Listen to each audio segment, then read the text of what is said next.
John, what do you think Iowa State has to do offensively to be successful in the game?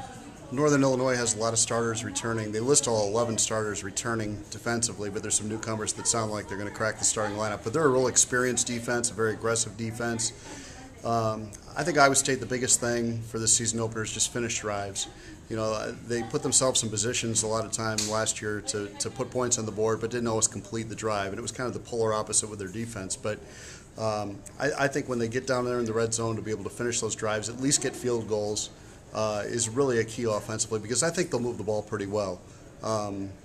Austin Arnott, a veteran quarterback, Alexander Robinson, a veteran running back. There aren't many Big 12 teams that can claim that much experience and talent in their backfield, at least the combination.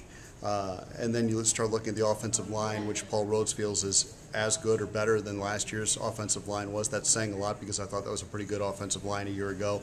There's some weapons on the outside. So I think they should be capable of scoring some points, but being capable of it and doing it are two different things, and they have to be able to finish those drives and prove that they can do that. What does Iowa State have to do defensively against a Northern team? Well, I think Northern Illinois wants to pound the ball, and they want to shorten the game. They want to keep Iowa State's offense off the field. They want to run the football.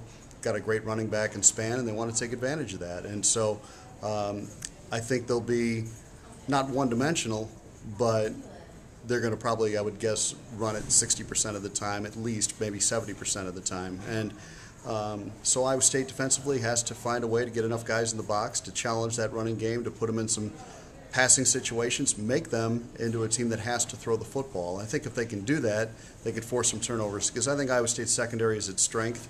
I don't think the Northern Illinois receivers are their strength. So I think if Iowa State can get them in a situation where they have to throw the football some, it really works to Iowa State's advantage, and that's where they could maybe separate themselves defensively. One thing I'm anxious to see in this game is Alexander Robinson against, maybe not against, but and Chad Spann on the field at the same time. Two Doak Walker guys. Yeah, two Doak Walker Award watch list guys, two returning starters that both went over 1,000 yards a year ago.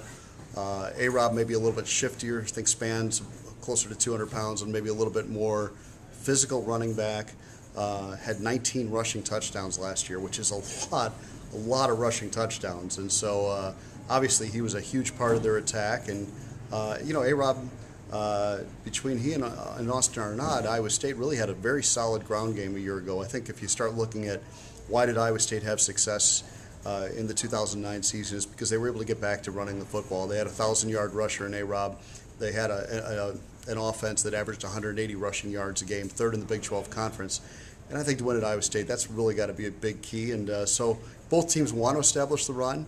Both teams want to test their offensive lines and see if they can create some holes and make it a real advantage for their team. So I think that's one of the real chess matches in this game. Which team can establish a better running game, I think, has the best chance to win the game.